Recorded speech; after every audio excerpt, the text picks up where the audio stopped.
Okay, today we are starting with the second rule of gas law. बड़ा simple सा rule है ये भी, that is चार्ल्स लॉ. विशाल दिख रहा है बेटा?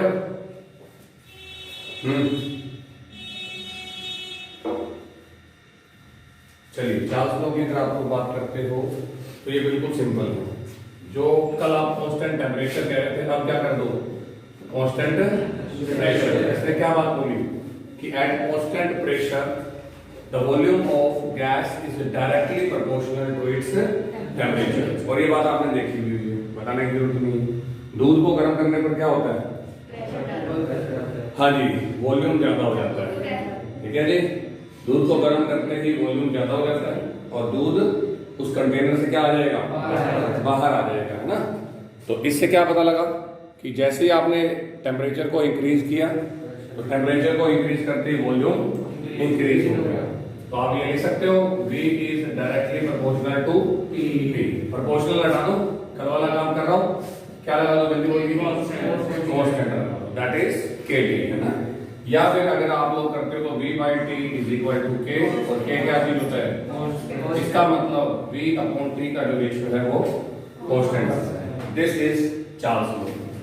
अब अगर मान लीजिए मेरे पास दो टेम्परेचर है, वही सेम टू सेम न्यूमेरिकल बनेगा.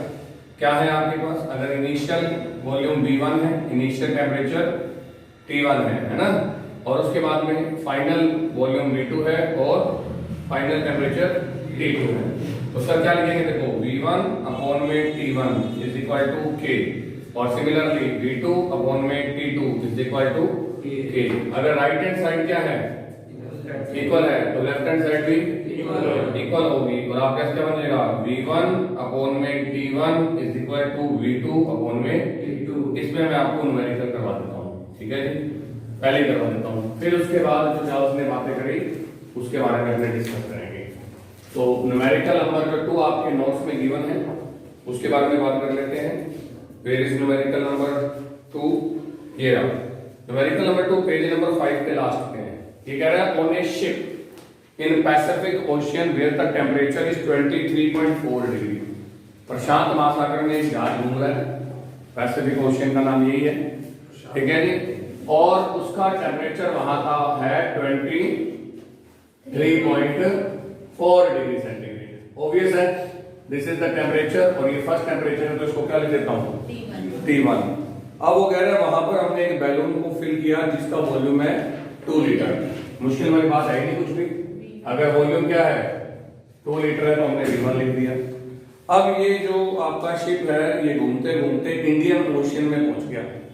इंडियन ओशियन मींस हिंद महासागर, है ना, और वहां का टेम्परेचर ये बता रहा है 26.1 डिग्री है.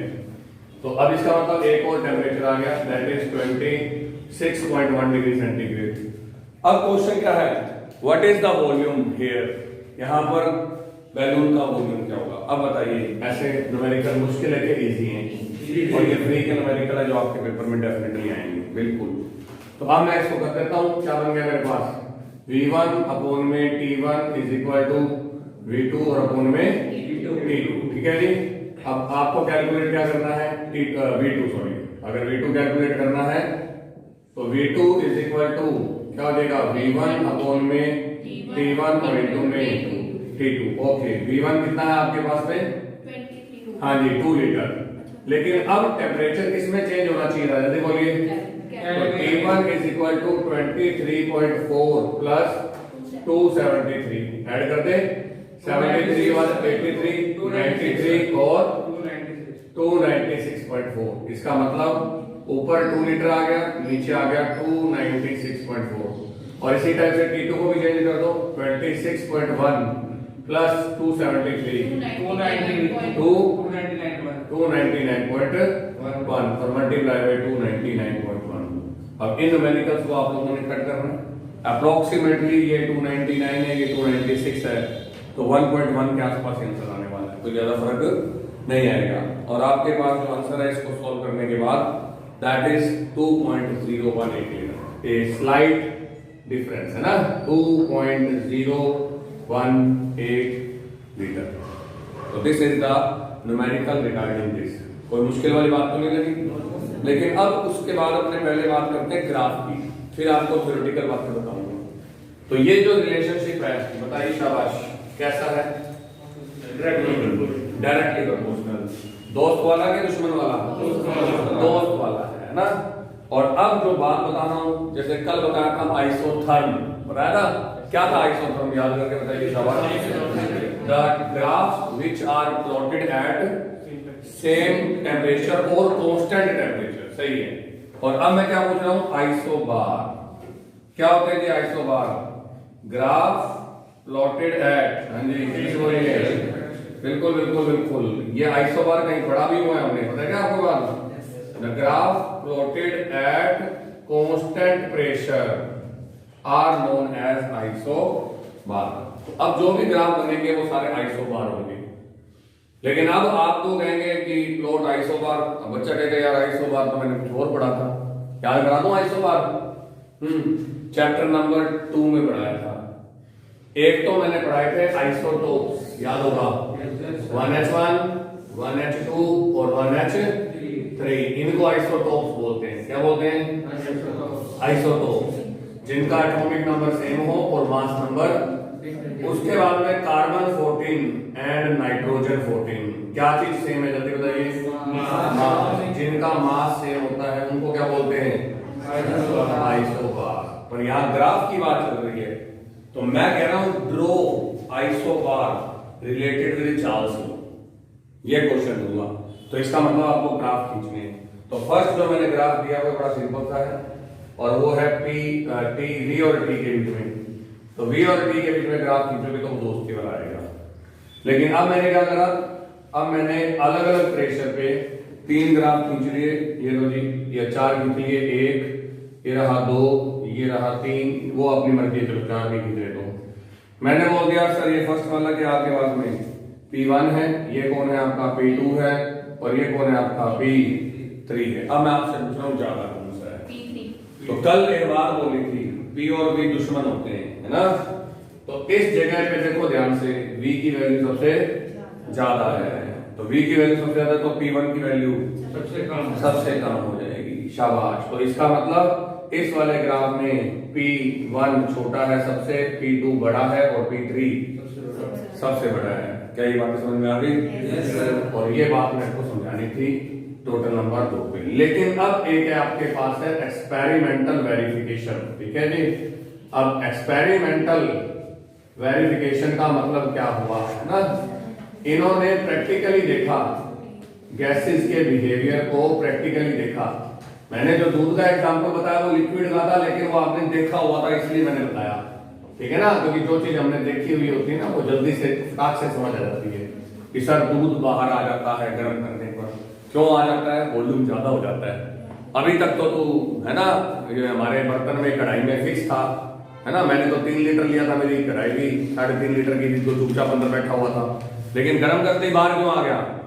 क्योंकि उसने बोला मैं चार्ल्स लॉ को फॉलो करता हूं। पर मैं तो गैसेस लॉ पढ़ा रहा हूं, एंड मिल्क इज लिक्विड, तो वो समझाने के लिए था कि मेरे बच्चों को समझ आएगा, हाँ सर ये बात सही है। और मैं कह देता गर्म करने पर गैस ज्यादा हो जाती है, वो तुम्हें समझ में नहीं आता, क्योंकि देखी थी बात, है ना।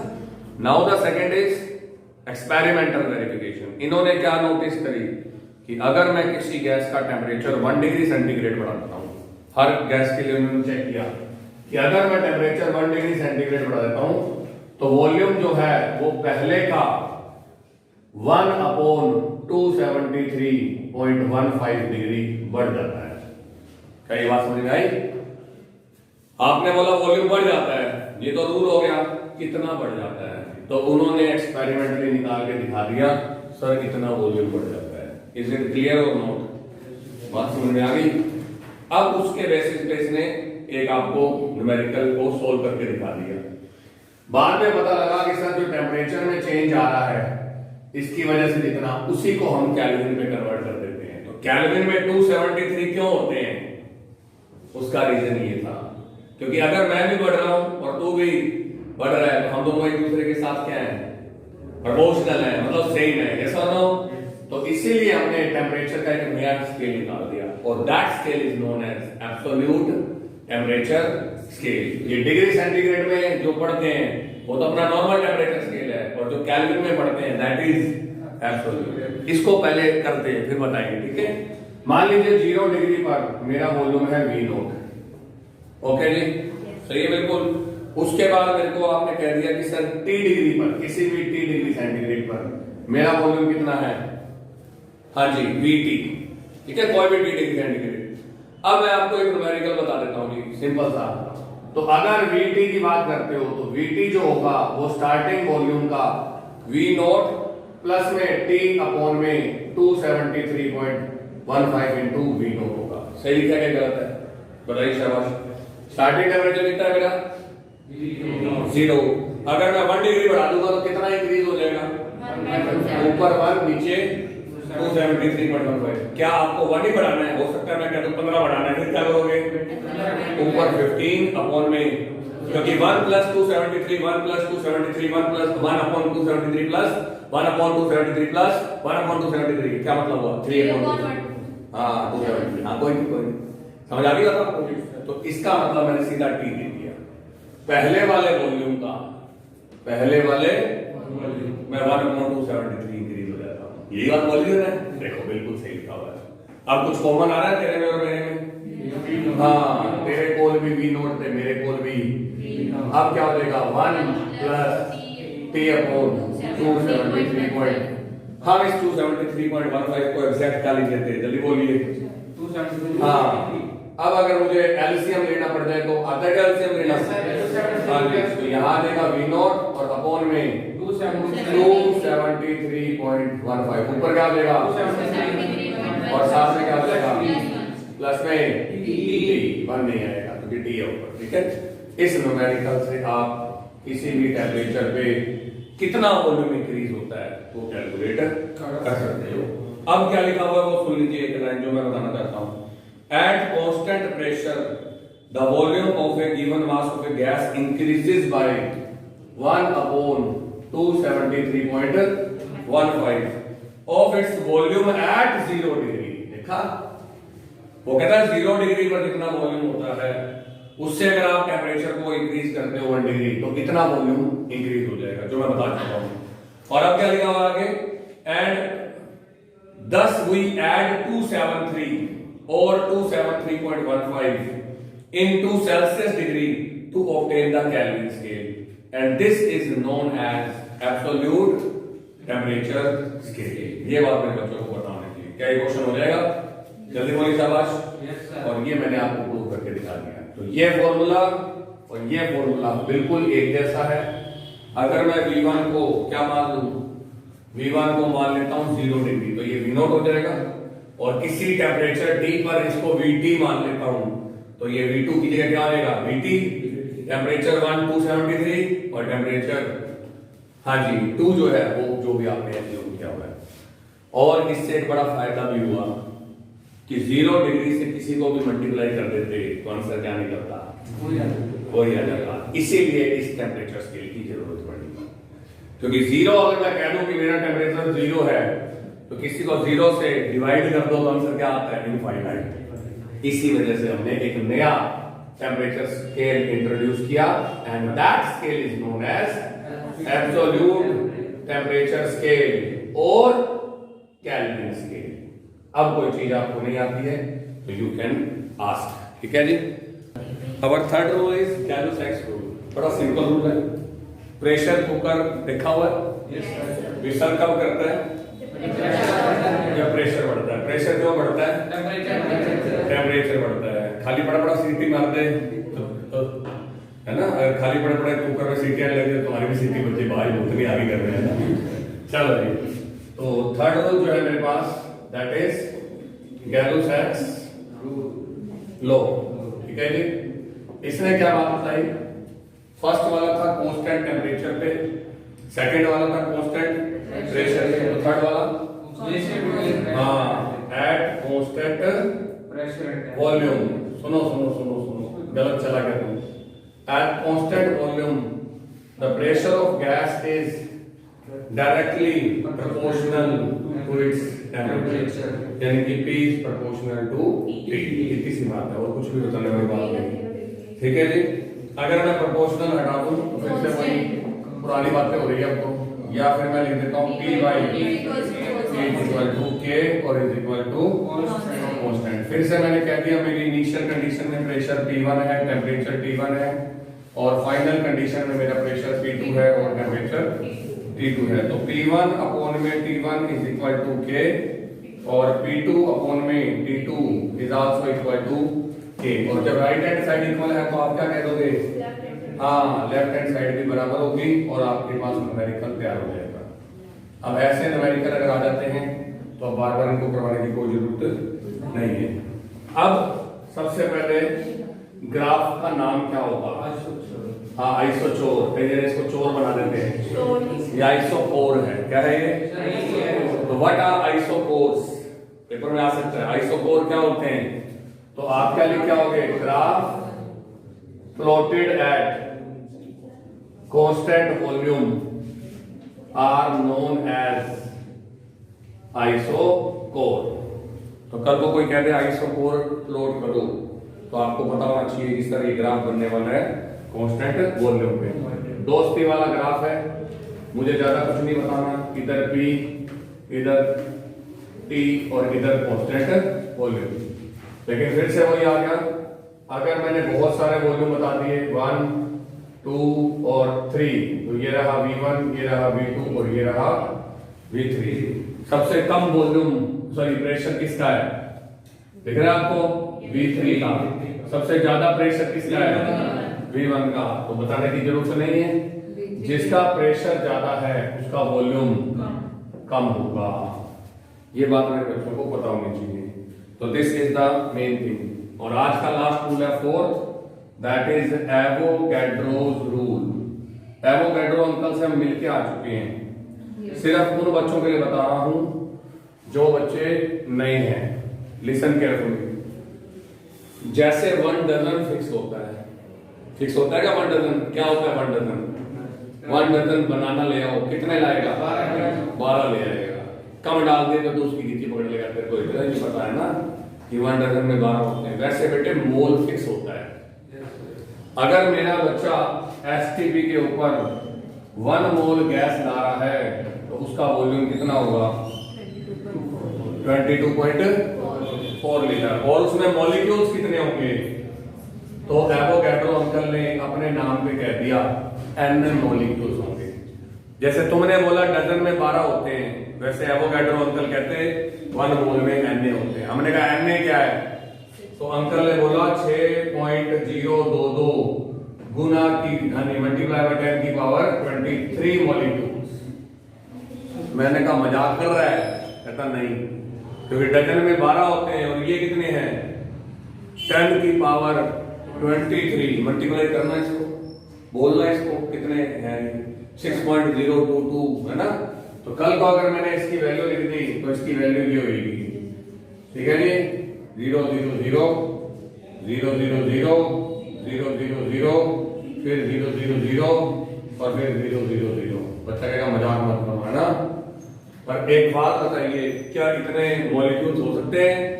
जवाब है यस, क्योंकि मॉलिक्यूल साइज में हाँ कितने बहुत छोटे।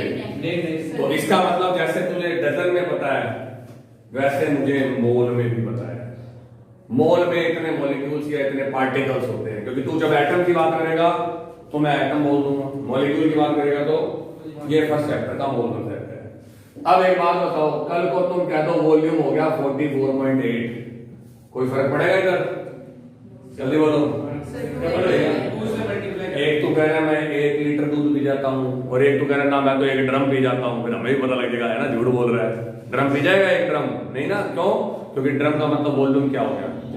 तो इससे क्या पता लगता है? इससे पता लगता है कि अगर आपका वॉल्यूम इंक्रीज होता है तो नंबर ऑफ मॉलिक्यूल्स भी इंक्रीज हो जाते हैं। एक बात समझ में आ गई? तो इतनी सी बात आप बच्चों को समझनी है, ठीक है? अब एवोगैड्रो ने यही बात बोली, सुनना, at constant pressure at constant temperature, है ना, the volume of gas is directly proportional to the number of molecules. ठीक है जी? तो अब आपके पास क्या हो गया? कि at constant temperature and constant pressure the volume of gas is directly proportional to number of molecules, या उल्टा number of molecules are directly proportional to volume. एक ही बात हो गई। ये रूल पढ़ा दिया मैंने, याद कराओ। First chapter, if two or more than two gases have similar pressure, have similar temperature, and if their volume are also same, then they have equal number of molecules. याद आ गई बात? इसने मैंने पढ़ाया। तुम बच्चों के लिए सिर्फ एक नई बात है कि 1 मोल के अंदर इतने लीटर होते हैं और इतने मॉलिक्यूल होते हैं। ये जिस दिन फर्स्ट चैप्टर हो जाएगा उस दिन आपको पता लग जाएगा, बाकी उन्हें किया होगा। तो last v is proportional to m, तब मुझे चाहिए ये चारों रूल 1 2 3 4। तो फिर बताइए शाबाश, v is equal to k और क्या हो जाएगा n, और या फिर क्या लिख देते हैं v by n is equal to v constant. ठीक है। अब इसमें सबसे इंपॉर्टेंट क्वेश्चन अब याद रखता हूं जिन बच्चों ने मोल कंसेप्ट कर लिए, बड़े शानदार क्वेश्चन है जी। मोलर मास याद होगा सारी गैसेस का। लो ये क्वेश्चन देखते हैं। मेरे पास पड़ी हुई है 200 ml O2 और 200 ml CO2 और 200 ml SO3 और लास्ट 200 ml क्या CH4। हाँ जी, मोलर मास याद है। इनको ऑर्डर में लगाना है नंबर ऑफ मॉलिक्यूल्स के बेस पे कि इन चारों में सबसे ज्यादा मॉलिक्यूल्स किसके अंदर है। ठीक है जी, ये बताना है आप लोगों ने, अभी बताना है, घर में लेके जाना, क्योंकि ये 1 ही मिनट का सवाल दिख रहा है मुझे, है ना। 1 मिनट में कर दूंगा। मोलर मास याद है सारों को, या लिख दो। इसका 32, इसका 44, इसका 80 और इसका 60। कौन बताएगा ऑर्डर? शाबाश। ज्यादा मॉलिक्यूल्स SO3, शाबाश। उसके बाद CO2, उसके बाद O2 और उसके बाद हाँ जी बोलो CH4। इसके अलावा कोई बताना चाहता हूँ, क्योंकि ये हाँ इसका उल्टा है। CH4 is greater than O2 is greater than CO2 और इज ग्रेटर देन, और ऑब्वियस बात है इन दोनों में इसका आंसर हो ही है ना एक। तो अब सर का आंसर देख लो।